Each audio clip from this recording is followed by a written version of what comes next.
하나님의 말씀은 마태복음 3장 12절이 되겠습니다.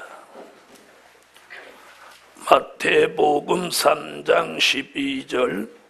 손에 키를 들고 자기의 타작마당을 정하게 하사 알곡은 모아 곡간에 들이고 쭉정이는 꺼지지 않는 불에 태우시리라.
아멘.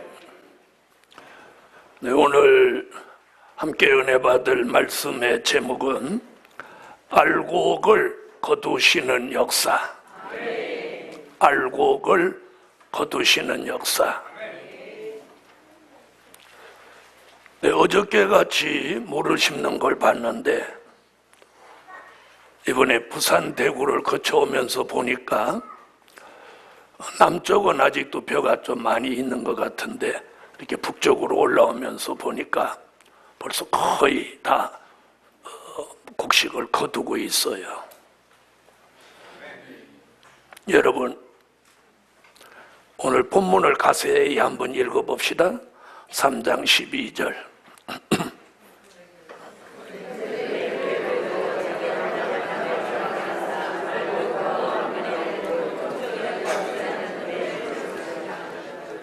논바닥에 벼와 죽정이는 논바닥에 깔르는데, 오늘 본문에는 이 영적인 세계의 죽정이는 꺼지지 않는 불에 태운다. 여러분, 예수 믿는 사람 중에서 이제는 알곡이냐 죽정이냐를 논하는 때입니다. 지난 2000년 동안은 예수 안 믿는 사람을 예수 믿게 했어요. 예수 잘 믿어라, 잘 믿어라. 이제는 알곡이냐 죽정이냐, 이걸 논하는 시대가 왔습니다. 그래서 첫째, 씨를 뿌리는 역사. 여러분, 씨를 뿌리지 않고는 거둘 것도 없습니다. 자, 마태복음 13장으로 한번 와보세요. 마태복음 13장.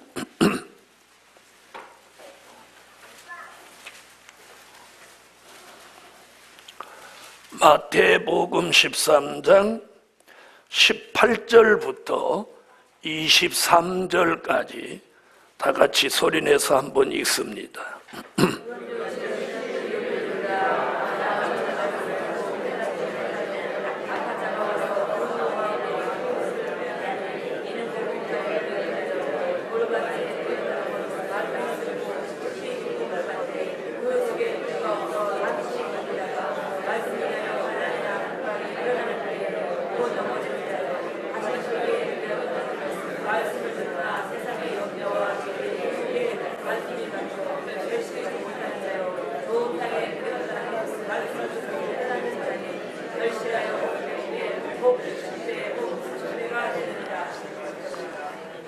아멘. 자, 이것이 씨 뿌리는 역사입니다.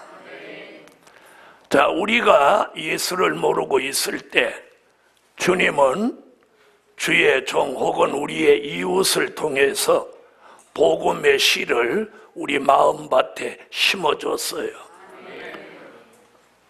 자, 이 비유는, 씨 뿌리는 비유는 전도지를 많이 옛날에 사용하는데, 요즘은 그런 전도지를 본 일이 없는데, 옛날에 박군의 심정이라고 그래가지고 이렇게 마음을 그려서 복음의 씨를 전해지는 그런 그림과 함께 제가 어릴 때 그런 전도지를 본 일이 있습니다.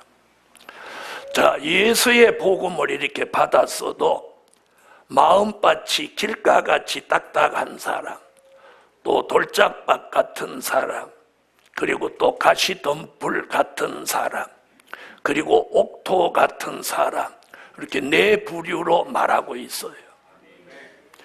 여러분, 은혜시대 그 복음의 씨를 받을 때도 이렇게 네 부류의 사람이 있는 것 같이 이 선지서와 요한계시록의 말씀을 받는 것 또한 똑같이 그렇게 네 부류의 사람이 있다는 거예요.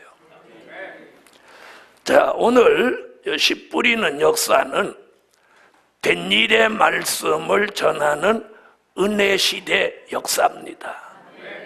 오늘도 대한민국 5만 교회는 된 일의 말씀을 통해서 복음의 씨를 사람들의 마음밭에다가 이렇게 심어주고 있어요.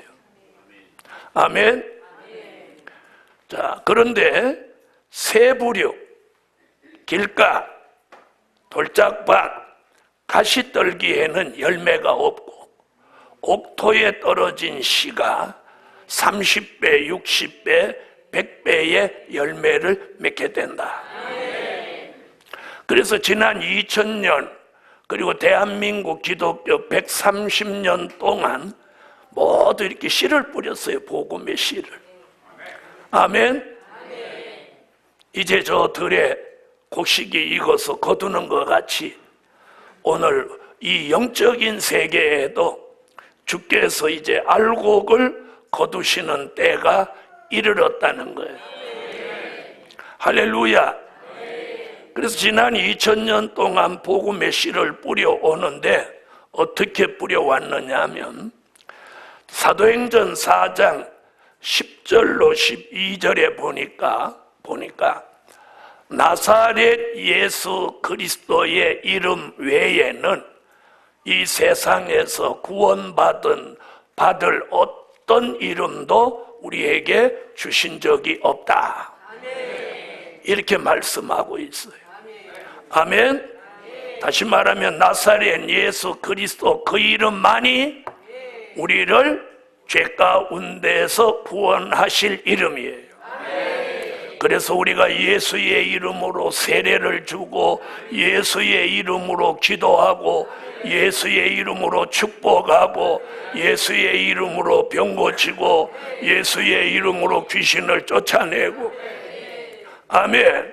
또 예수의 이름으로 회개하고 죄사함을 받습니다. 바로 이런 역사를 은혜 시대 역사라고 하고 씨를 뿌리는 역사예요. 사도행전 16장 31절에 보니까 사도들이 이렇게 외칩니다. 주 예수를 믿으라. 그리하면 너와 내 집이 구원을 얻으리라. 주 예수를 믿으라. 그리하면이에요. 그럼 주 예수를 안 믿으면 구원도 없는 겁니다.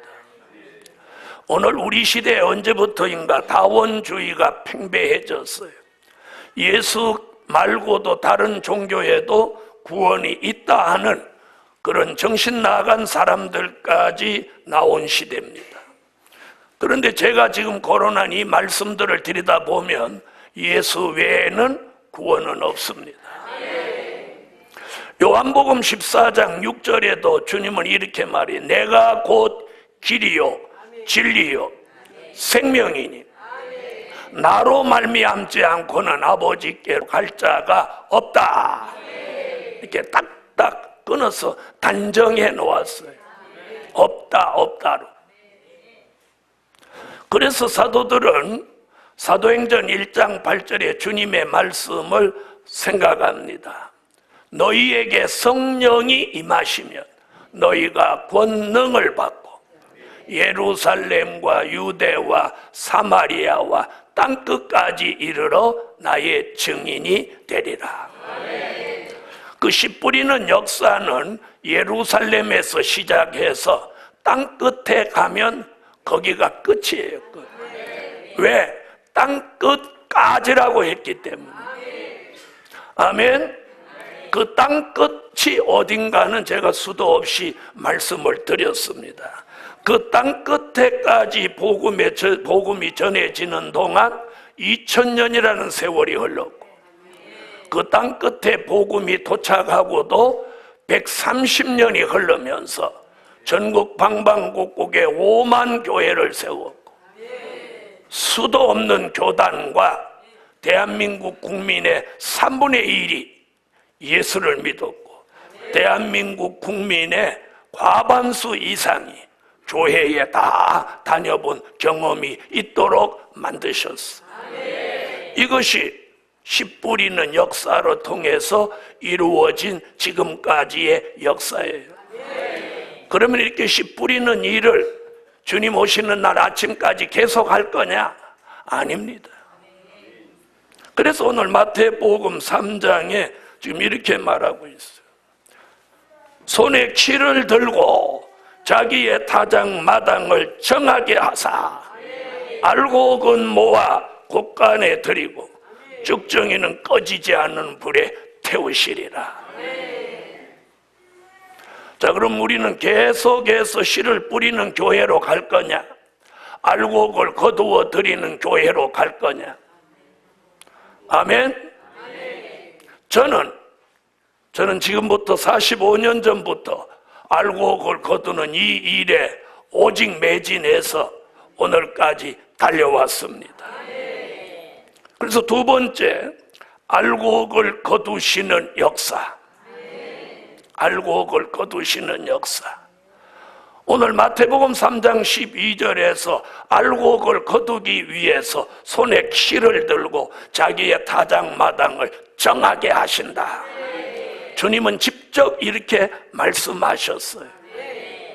이 말씀대로 씨를 뿌리는 역사를 통해서 열매가 30배, 60배, 100배의 열매가 이제 발생했으니 그 알곡을 거두시는 것이 마땅한 거예요. 아멘. 그래서 지금도 보니까 농부들의 손길이 바빠지더라고요. 바빠져. 그래서 알곡을 가득가득 실은 차가 어디로 가나 하고 이렇게 봤더니 어저께 어디 좀 갔다 이렇게 오다 보니까 저 대신면에 큰 정미소가 있는데 그 정미소 앞에 트럭이 하루 종일 곡식 거둔 걸 거기다 갖다 넣으려고 한 10대쯤 이렇게 쭉 서 있더라고요. 알곡을 가득 싣고. 그리고 마태복음 3장 12절 이 말씀 오늘 설교하려는데 그걸 보니까 알곡은 모아 곡간에 들이고 죽정이는 주님은 꺼지지 않는 불에 태우는데 어저께 농부들은 논에다 다 뿌려놔버렸어.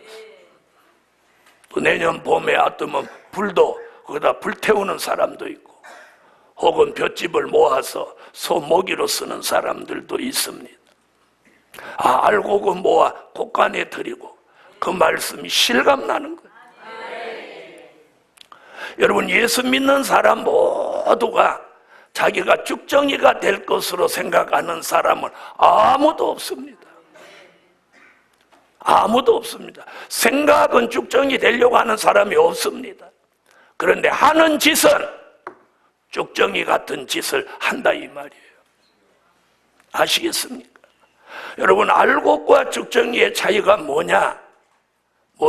그 얘기 조금 하겠습니다. 자, 알곡과 죽정이는 이렇게 벼 이삭이 올라올 때 결정되는 게 아니에요. 올라올 때는 다 무슨 목적으로 올라와? 벼 이삭이 이렇게 패고 꽃이 필 때는 벼도 꽃이 핍니다. 필 때는 다 알곡을 목적하는 거예요. 그런데 그 과정에서 일부는 죽정이가 되기도 하고 일부는 알곡이 되기도 하는 거예요. 복음 받은 여러분, 누구도 죽정이 되고 싶은 생각으로 사는 사람은 없습니다. 그런데 그 사람이 하는 짓이 점점 죽정이가 되어 간다는 거예요. 복음을 사랑하는 사람, 여러분 알곡과 죽정이는 색깔만 다른 게 아니라 죽정이는 속에 내용물이 없다는 거예요. 빈강이야 빈강. 그런데 알곡은 안에 내용물이 꽉 차 있습니다. 꽉 차 있어요. 복음 받은 여러분, 아무도 죽정이는 되기 싫고 알곡되고 싶지만 내가 생각만으로 알곡이 되는 게 아니라는 거예요. 그럼 알곡이 되려면 어떻게 해야 되냐? 첫째, 이슬 단비를 내리셔서 온전한 알곡을 만드신다. 아멘. 여러분, 그래서 이 가을에 곡식이 익을 때가 되면 봄, 여름에 내리지 않던 이슬이 이 가을에 곡식 위에 이슬이 무겁게 내립니다. 아멘. 이슬은 구름이 끼는 날도 안 내립니다. 바람이 부는 날도 안 내립니다.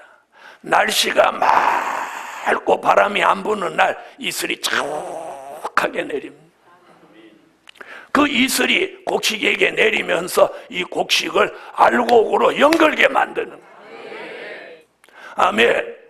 이와 같이 이 마지막 때에 열매를 맺을 사람에게 하나님이 이슬과 단비라는 은혜를 부어주는 거예요. 뭐 맺으라고? 열매를 맺으라고, 알곡이 되라고. 그래서 우리는 이슬과 단비가 내리는 은혜의 자리에 나와 있어야 되는 거예요. 은혜의 자리에 나와 있어야 돼요. 미가서 5장 7절로 9절을 찾으세요.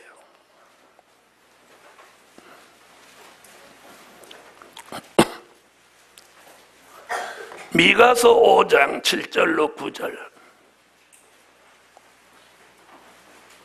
찾으셨으면 읽어주세요.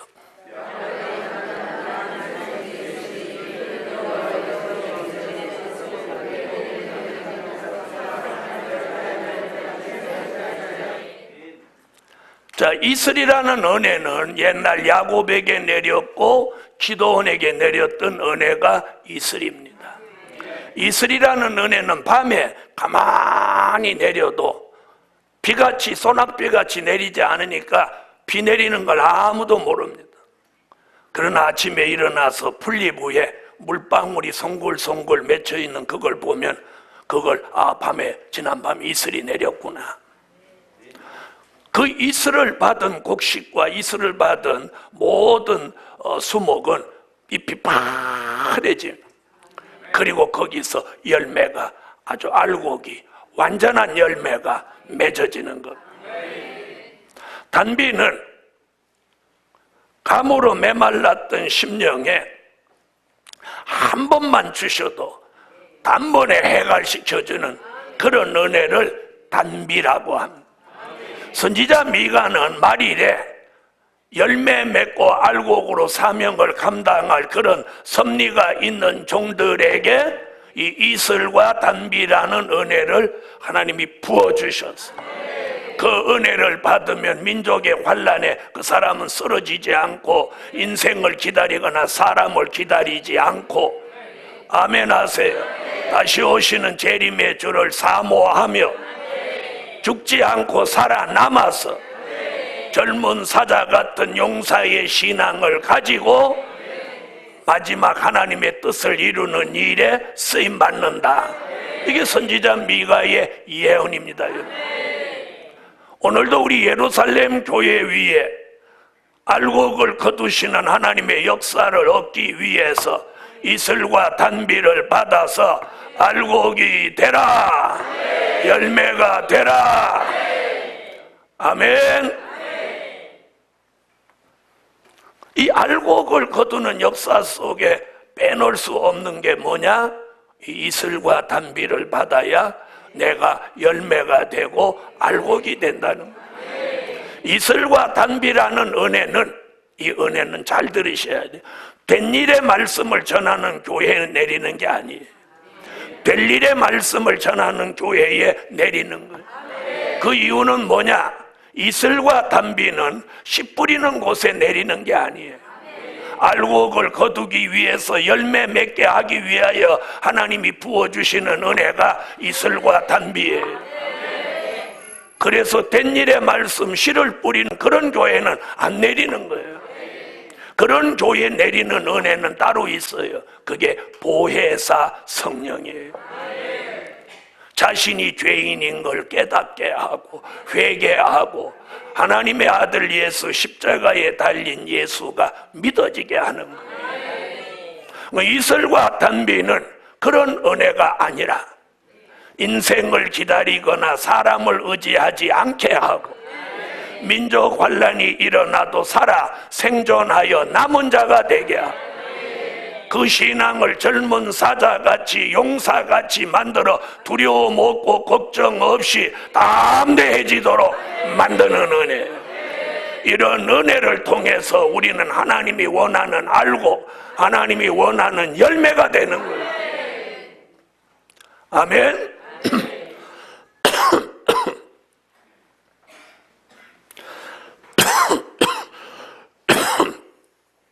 선지서와 요한계시록 이 될 일의 말씀을 전하는 곳에 이슬과 단비가 내리는 거예요.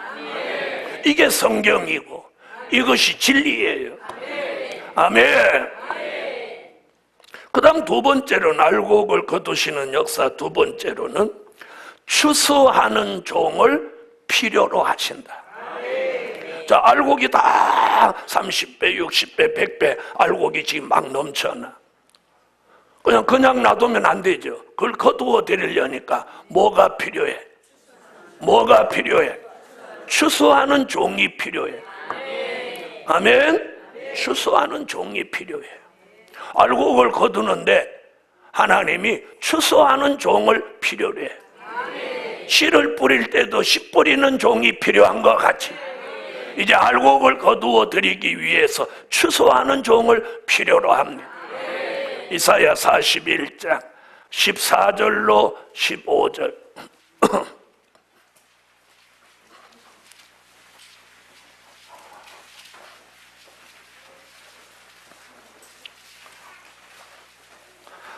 자, 이사야 41장 14절로 15절 읽으세요. 자, 선지자 이사야는 새 타작 기계라는 이 유일한 말씀을 하고 있습니다. 자, 새 타작 기계로 쓰여질 종은 지렁이같이 미약하고 또 야곱같이 미약한 종을 때가 되면 이가 날카로운 새 타작 기계로 만들어서 쓰신다는 거예요. 바로 이게 뭐냐? 추수하는 종을 필요로 하는 거예요. 할렐루야. 추수하는 종을 필요로 해.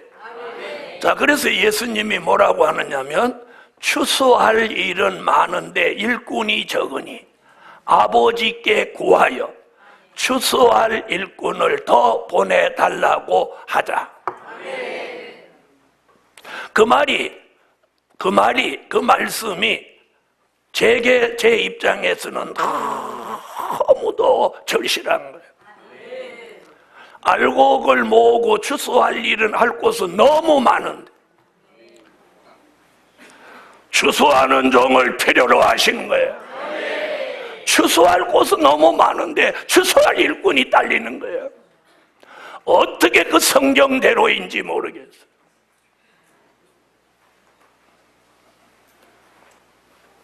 추수하는 일꾼을 새 타작 기계로 쓰시는 거예요.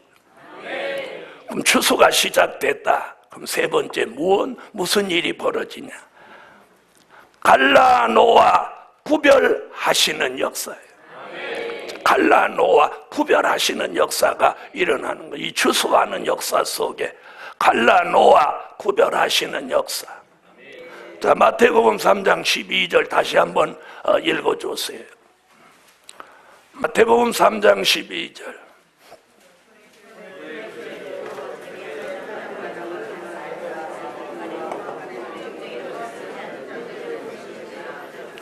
아멘. 자, 조금 전에도 말씀드렸듯이 지금도 물질만 뒷받침되면 해야 될 일이 참으로 많은데, 여러분 중국에 있는 53개 교회에서 한 사람씩만 불러드리면 53명입니다. 그들을 한 달씩 교육시켜서 중국으로 보내고 또 다시 50명을 받고 또 보내고, 이 일을 하자면 물질이 필요한데 또 그들을 가르칠 수 있는 유능한 교수가 필요한데, 유능한 강사가 필요한. 이제 제가 할 수 있는 시간은 이미 한계점에 이르렀어요. 그저 제주도에 그런 일이 발생하면 하루 정도 가서 제가 특강을 하는 정도는 할 수 있는 거지, 거기서 한 달씩 제가 머물 수는 없는 거잖아요. 그러니까 할 일이 너무 많은 거예요.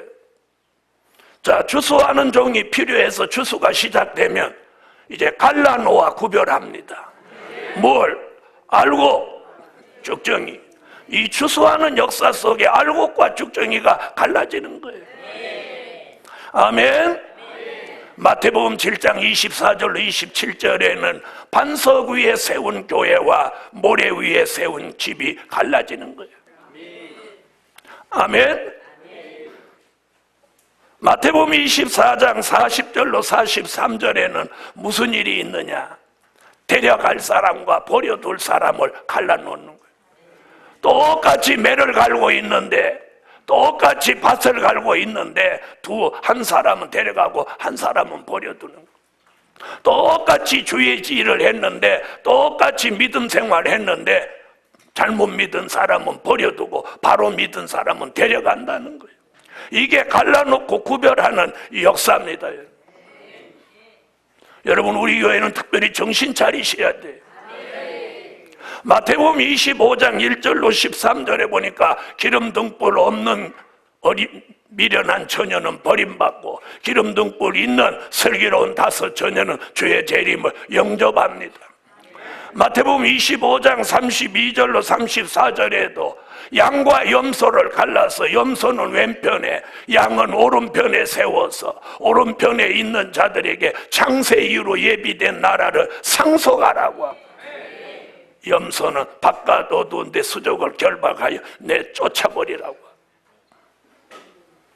여러분, 우리가 어떤 감정에 의해서 예수 믿으면 안 되는 거예요. 기분 좋으면 열심을 내고 주의 일을 막 더 잘하고, 기분 나쁘면 방관하고 그걸 안 좋아하고, 이런 신앙은 안 되는 거예요.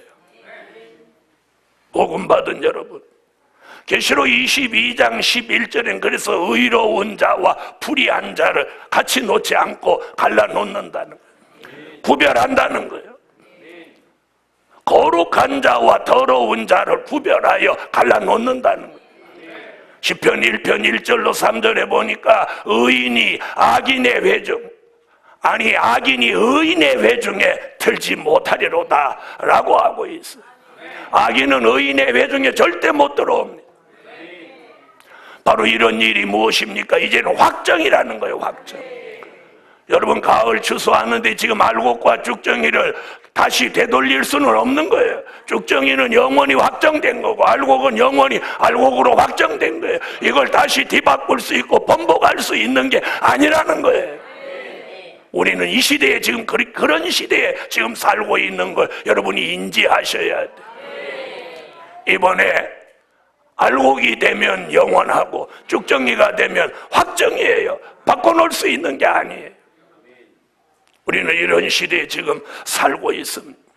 말라기 1장 2절로 3절에서는 말라기 선지는 뭐라고 하느냐? 하나님이 미워하는 에서가 되지 말고 하나님이 이 시대에 사랑하는 야곱이 되라는 거예요.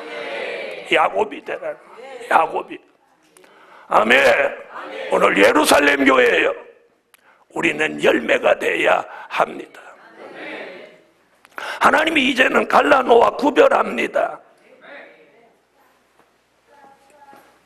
마지막 네 번째, 하나님의 나라는 열매를 필요로 하신다. 하나님의 나라는 열매를 필요로 하신다. 열매를 필요로 하셔요. 자, 마태복음 21장 43절을 찾으세요. 마태복음 21장 43절.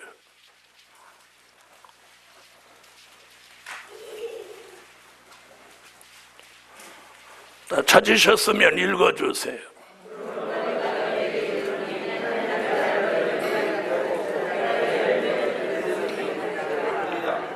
자, 하나님의 나라는 뭘 필요로 해?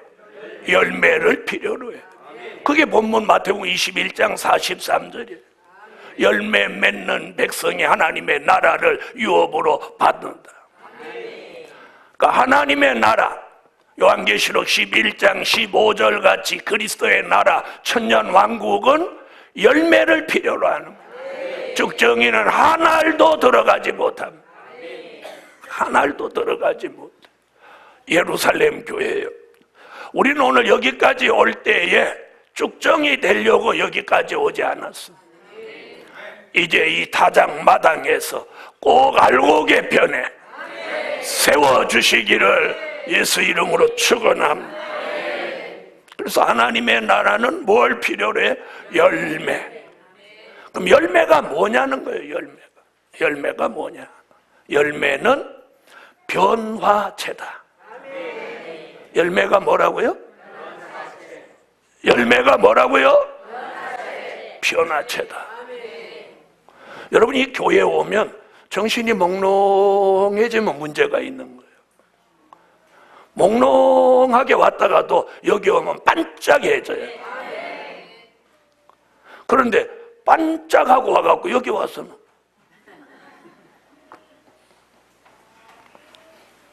이게 뭐냐? 영적 감각이 나빠져서 그런 거예요. 내 영적 감각이 민감하면 하나님의 말씀, 하나님의 역사가 오면 내가 빡 살아나는 거예요. 살아나는 거예요. 살아있는 나무는 물을 주면 바로 반응을 보입니다. 이와 같다는 사실을 여러분은 잊지 마십시오.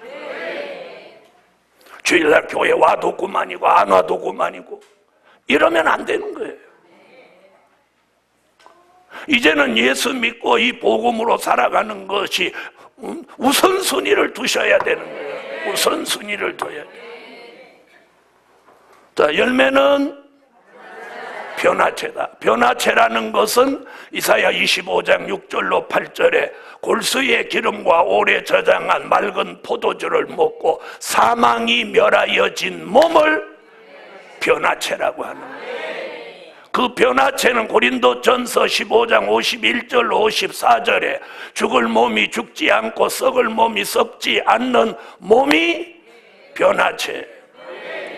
데살로니가전서 5장 23절에 영과 혼과 몸이 우리 주 강림하실 때까지 흠 없이 보존된 그 몸이 열매요 변화체인 거예요.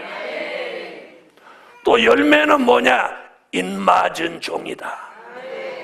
열매는 인맞은 종이에요. 요한계시록 7장 1절로 4절에 인맞은 종 14만 4천은 요한계시록 14장 1절로 4절에 보니까 인맞은 종 14만 4천은 이마에 하나님의 이름과 어린 양의 이름을 새기고 처음 익은 열매다. 그래서 인맞은 종은 아니 열매는 하나님의 인맞은 종이다. 또 열매는 예수 그리스도의 형상이다. 오늘 다른 거 다 잊어버리더라도 이건 잊지 마세요. 열매는 변화체다. 열매는 인맞은 종이다. 열매는 예수 그리스도의 형상이다. 창세기 1장 26절로 28절에 하나님이 우리를 창조하실 때 하나님의 형상대로 모양대로 지음받았어요. 창세기 2장 7절에 생기를 우리 속에 넣어서 우리를 생명이 되게 했어요. 아멘. 갈라디아 4장 19절, 빌립보 3장 21절, 고린도전서 15장 44절로 49절에 첫째 아담의 형상을 입은 우리가 둘째 아담 예수 그리스도의 형상을 이루므로 이것이 열매가 되는 거예요. 지난 2000년 동안 그리고 대한민국 기독교 130년 동안 씨를 뿌려왔고 이제는 이 예루살렘 교회와 저와 여러분을 통해서 이제는 알고 그걸 거두시는 역사를 하시려고 역사하시는 하나님. 아멘. 그래서 우리 교회 성도들은 성도이니까 하는 정도로 끝나서는 안 되고 한 사람 한 사람이 추수하는 종으로서의 사명감을 가지셔야 되는 거예요. 이제 언젠가 머지않아 복음의 바람이 일기 시작하면 우리 모두 복음을 위해서 일해야 되는 날이 오는 거예요. 일해야 되는 날. 오늘 하나님의 나라는 열매가 필요로 한다. 그러므로 알고 그걸 거두시는 역사를 하나님이 계획하고 말씀하고 그걸 선지자들의 입을 통해서 역사하고 오늘 종의 입을 통해서 전하게 하고 이런 일들이 이제 복음의 소용돌이가 일어나면서 우리 모두가 쓰여지기를 예수 이름으로 축원합니다. 자, 그래서 결론은 뭐냐? 끝까지 견디어서 하나님의 나라를 유업으로 받으라. 기도드립니다. 전능하신 주님, 사람의 생각으로 안 될 것 같은 일들이 하나님의 신으로 되며 사람의 기준에서 부족한 사람이라도 지렁이 같은 사람이라도 세타자 기계 추수하는 종으로 쓰신다고 하셨으니 이제 복음의 소용돌이 역사가 일어나게 하세요.